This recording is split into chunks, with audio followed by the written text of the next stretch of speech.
Bonjour à tous et merci beaucoup d'être encore très nombreux pour suivre notre chaîne. Là, nous sommes dans les informations. Nous vous avons promis que nous allons vous dire la suite par rapport aux réactions sur le plan international, par rapport à la réaction de Tshisekedi et de Kagame.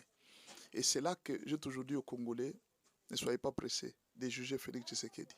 Parfois, vous pouvez penser que Félix Tshisekedi, bon, c'est nous qui critiquons, c'est nous qui parlons. Quand nous, là, nous parlons de Félix Tshisekedi, pour vous, pour les autres, ils pensent que nous sommes dans les sentiments. On nous appelle même des fanakwiti et tout ça. Mais je pense que les politiciens congolais doivent élever les niveaux de politique. J'ai suivi les analyses de plusieurs politiciens congolais. J'ai été déçu un peu de savoir que comment est-ce que les politiciens congolais ne réfléchissent pas avec profondeur. Ils sont vraiment dans les sentiments. Et vous allez trouver tout un peuple dans les sentiments. C'est-à-dire la polémique, vous sentez que ce sont des musiciens. La polémique de Wenge, Wenge Musica, c'est ce que vous trouvez tout un peuple, une grande partie dans les polémiques, au lieu de se mettre et de réfléchir ce qui est en train de se passer.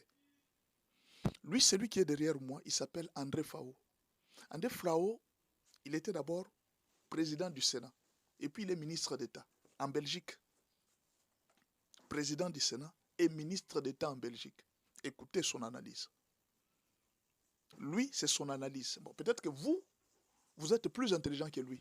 Vous avez plus d'expérience que lui. Vous savez mieux faire les analyses que lui. Mais écoutez ce que lui a dit. André Fao. André Fao, c'est un expert.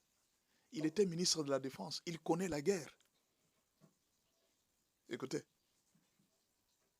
La réponse de Kagame face à la main tendue de Tshisekedi est indigne, mais dévoile au monde le vrai visage de l'envahisseur guerrier. Ce n'est pas tout. André Fao conclut. Cela nous pousse à agir vite et à ne plus négliger cette guerre. Maintenant, dis-moi, en disant ça, Tshisekedi a perdu ou bien il a gagné? Donc, dites-moi, vous qui êtes très intelligent, André Fao, le ministre belge, il est ministre d'État. Et c'est l'ancien chef de parlement de deux chambres, chef des représentants de deux chambres du parlement belge. Il dit ceci, peut-être je veux que je te répète. Il dit, nous devons agir vite. Nous ne devons plus négliger cette guerre. Donc ça devient sérieux. On a compris. Tshisekedi a dévoilé Kagame dans le monde entier.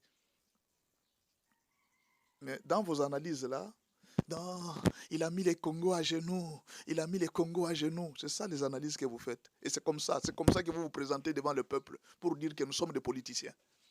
C'est malheureux pour vous. Je suis très déçu. Je suis très déçu. Pourquoi lui, qui n'a pas de sentiments, qui n'a pas de parti pris, pourquoi lui peut dire ça? Pourquoi lui a compris ça, mais toi tu n'as pas compris ça? Comment expliquer que d'autres internationalistes ont compris ça? Des grands analystes internationaux ont compris ça, que Tshisekedi a tendu en fait le piège à Kagame.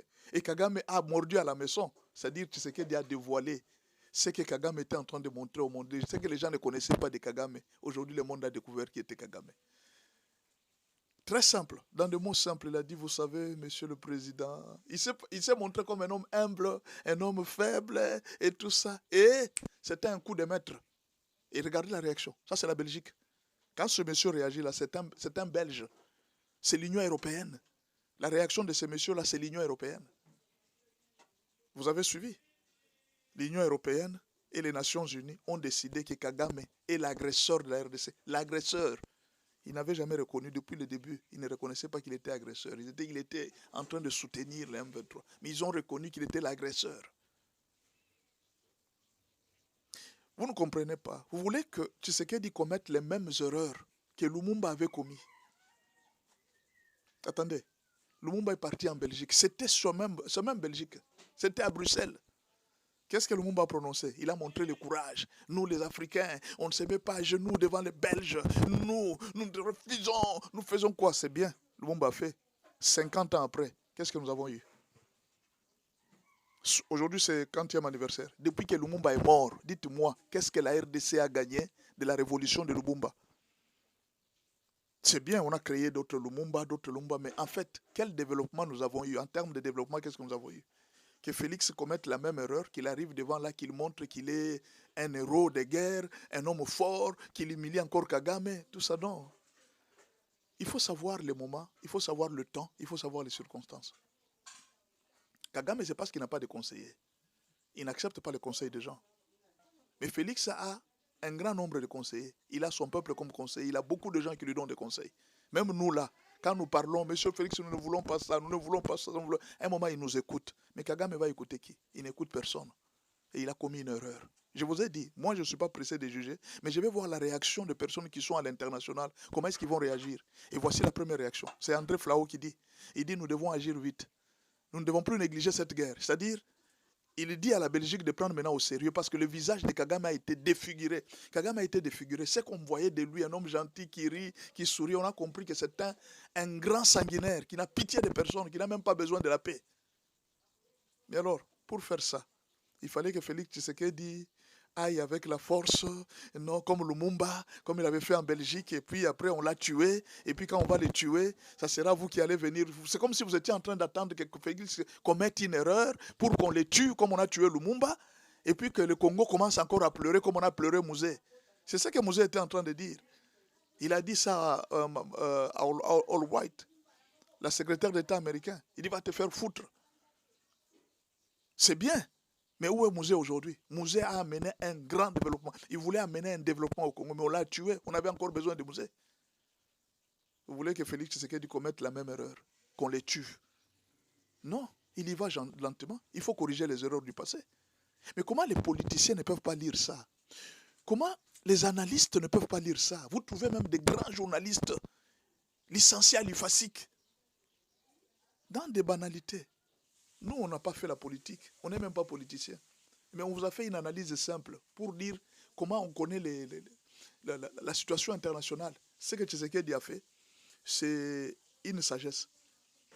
Il a mis à nu Kagame. Quand vous faites cette analyse, hey, quitte là, tu es sentimentaliste, tu es Tshisekediste, tu es Fanakwiti. D'accord. Je suis Fanakwiti. Maintenant, lui aussi est Fanakwiti. Ah, lui aussi est Fanakwiti. Parce que, à cause de ce discours, la Belgique a changé l'image. Ils ont vu la réaction. On dit, ce monsieur, c'est un criminel, un génocidaire, un sanguinaire, qui a été dévisagé. On a trouvé que Tshisekedi, c'est un homme de paix. Alors vous allez me dire, il dit, non mais nous avons besoin de la guerre. Au moment où je vous parle, sur terrain, il n'y a pas de guerre. Les rebelles là, qui étaient en train de se battre, dans 6 mois nous serons à Kinshasa. Ils ont arrêté comment? Non, ils avaient déjà promis que dans 6 mois ils seront à Kinshasa. Ils sont arrêtés comment? Donc il n'y a pas de guerre. Les FARDC ne se battent pas. Vous ne connaissez même pas qu'au pays il y a la guerre. Vous ne savez pas. Non, nous avons besoin de nous battre, d'attaquer les Rwandais. On peut attaquer les Rwandais. C'est vous-même qui trahissez votre pays. Comment expliquer qu'un Congolais qui félicite Kagame, vous pouvez vous imaginer, un Congolais qui félicite, c'est lui qui tue ses frères. C'est vous-même qui ne voulez pas que cette guerre se termine. C'est parce que vous êtes en complicité avec l'ennemi. Alors vous-même vous arrêtez la guerre. Et même vous voulez dire aux gens que cette guerre se termine, que Félix termine cette guerre. Mais c'est vous-même qui ne voulez pas que cette guerre se termine. Parce que vous félicitez l'ennemi. Pendant que les gens sont en train de combattre l'ennemi, vous les félicitez. Pendant que les gens sont en train de condamner, vous êtes en train de les élever. L'adversaire qui tue votre frère, quand on dit que non, on va le tuer, il sera condamné à mort. Vous-même, vous vous levez, non, qu'on ne les condamne pas à mort, qu'on les laisse en vie, qu'on les laisse tranquilles. Après avoir tué vos frères, vous voulez qu'on ne condamne plus personne à mort, qu'on les laisse tranquilles. On arrête celui qui a volé l'argent, vous sortez vous-même. Non, nous les ressortissants de telle tribu, nous ne voulons pas qu'on arrête nos frères, même s'ils volent, qu'on les laisse là-bas. Et après, vous venez crier, nous voulons la fin de la guerre, nous voulons attaquer les Rwandais. On va attaquer les Rwandais avec qui? Avec votre trahison? C'est chaque jour que vous êtes en train de trahir l'État. Soyez sages. Le président Félix Tshisekedi ne peut pas aujourd'hui commencer à risquer sa vie pour un peuple qui n'a pas encore compris. Nous y allons lentement. Nous ne sommes pas à être pressés à cause de vous, à cause de vos sentiments, que le président commence à déclarer n'importe quoi comme Lumumba. Lumumba aujourd'hui est tué. Qu'est-ce que sa famille a déjà profité de l'État? Non, mais il faut me dire, qu'est-ce que la famille de Lumumba a déjà profité? Ses enfants sont là. Ils sont en train dans le monde entier. Qu'est-ce que le gouvernement a déjà donné à ses enfants? Ah là, vous n'oubliez pas. Hein? Laissez le président. Moi, j'ai confiance en lui. Ce que le président fait, moi, j'ai confiance. Si vous n'avez pas confiance, t'as bien. Allez, faites confiance à Kagame. Parce que depuis toujours, vous l'avez toujours soutenu. Vous avez toujours dit que Félix est incompétent, non? Maintenant, s'il a montré son incompétence, ça vous étonne en quoi? Vous avez toujours dit qu'il est incompétent. Alors, c'est son incompétence. Mais son incompétence, là, a fait parler au moins déjà